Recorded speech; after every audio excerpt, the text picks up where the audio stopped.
Hello, my name's Steve Jordans, and I am one of the creators of peerScholar along with Dwayne Paré. The purpose of this video is to really give you a sense of the philosophy behind peerScholar and to give you a better idea of why we're so passionate about it and why we hope so much that it spreads and that it's a tool made available to students as far and wide as possible, really. And I think to tell the story, the best place to start is to kind of take our minds back to what we imagine those original classrooms to be, the classrooms where maybe it was a teacher with 10 or 20 students. And what I want to emphasize about those classrooms is there are really two things going on when you have a small class like that. One thing, of course, is the teaching of content. So, math in a math course, English in an English course, whatever it is that defines some core area, the teacher's hoping to transmit some of that to the student. But the other thing that was probably very powerful, if you could watch one of these small classes in action, was what I'm going to be calling cognitive practice.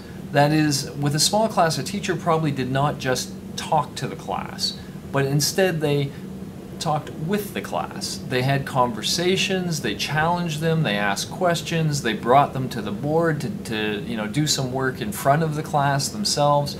It was a much more interactive situation in which students were challenged to think and engage in sort of thought processes at the same time as they were interacting and absorbing content. And of course, the real challenge in our education system today is as class sizes have increased, we're still able to transmit content, and we still do, and it's still very important. But it's much harder to give our students that cognitive practice, much harder to engage them in thought. And this is especially worrisome. And what I mean by this, I mean the fact that we're not doing that so well. That's especially worrisome because really in the modern world, content is much more available than it ever was. So while it's still valuable to provide, the solid basis of the various disciplines to our students, they can get at content quite readily, but they can't get at cognitive practice readily. That used to be something that we did in the education system, and it's something we're finding it very challenging to do today, and that's really where peerScholar comes in. Our whole goal in creating peerScholar, my whole goal, was to get my 1,700 student introductory psychology class thinking.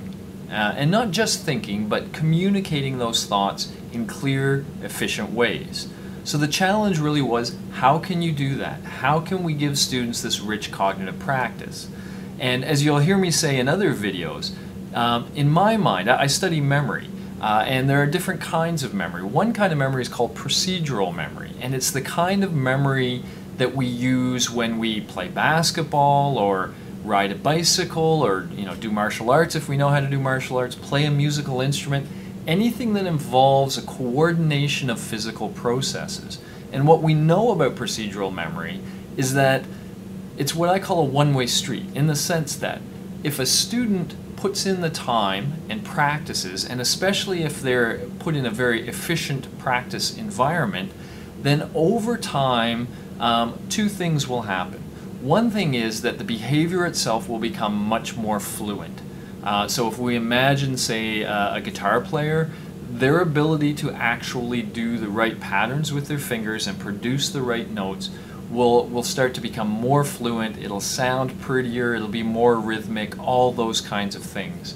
And in addition, the other thing is that whole behavioral repertoire becomes very natural. Okay, it's just easy for the student once they've acquired all those basic skills and put in the time. Well, in my view, cognitive processes are the same thing.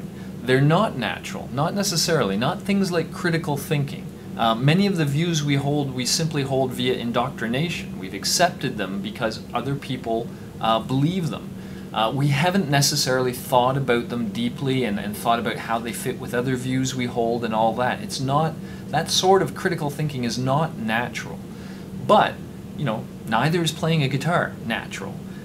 If we can give students practice in those deep thinking skills, effective practice, And if they encounter this practice regularly, then just like the guitar player, that sort of thought process can become very fluent, very agile, and critically, very natural.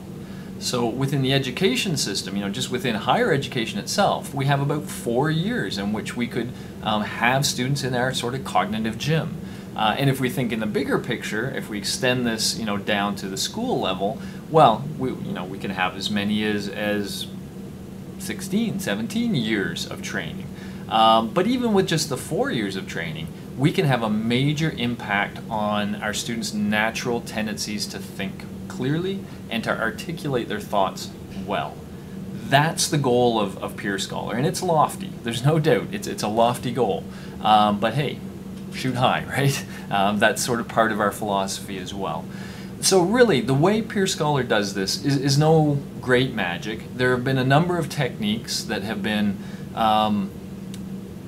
researched quite heavily within the educational research and have been shown to be very effective. And they include things like peer assessment, asking students to literally, well, first of all, providing the students the opportunity to see the work of their peers. This alone kind of gives students a sense of where their work fits, and it's a kind of experience we often deny our students. We don't ever let them see that. So that alone is powerful, but if we actually ask them to assess their peers' work, we know this leads to all sorts of deep thought, all sorts of so-called constructivist learning, where the students themselves are embedded in the learning environment and figuring stuff out, figuring out why something is good or bad, rather than simply being told, from some top-down authority. And so that peer assessment is really good, but of course it was always problematic because what are you going to do? Start passing people's papers around and asking them to grade each other, and now, the person over there knows, I know they have my paper, they know I have their paper, we're grading and we're all going to be nice and friendly and blah, blah, blah. So there's the social dynamics that are a little challenging, and there's also just the logistics, passing these papers around and making it work. Those two things are really what peerScholar, well, those are two of the central things of peerScholar. It handles all the logistics, passing paperwork, of course digital paperwork, back and forth, and also the grading is all done, the assessment is all done, I should say, anonymously. So you don't see who it is you're assessing, all you have is the content of their work. So peerScholar takes those things and combines them with self-assessment, asking students to occasionally assess their own work after assessing the work of their peers. Very powerful way to get them to embrace some of the things they've learned about what makes other people's work good or bad, bring it back to themselves. And it also uses what's called formative assessment. That is a process whereby students submit an initial assignment, but then are given the opportunity in the context of feedback to improve upon that assignment. That's called formative assessment, and that's also been shown in the literature to be very powerful. Okay, so this is nothing new, formative assessment, peer assessment, self-assessment. These are tried and true techniques that have always been kind of clumsy in the sense of actually doing them in any classroom, let alone a 1,700 student classroom.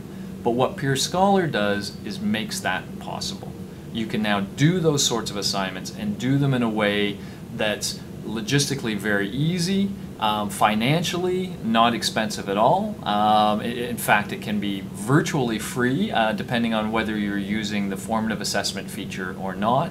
And really it's done in a way that students find enjoyable and interesting and teachers find easy to manage. That's the goal, taking those powerful techniques and making them easy to use in any size classroom. I hope you try it. I hope you love it. Thank you very much.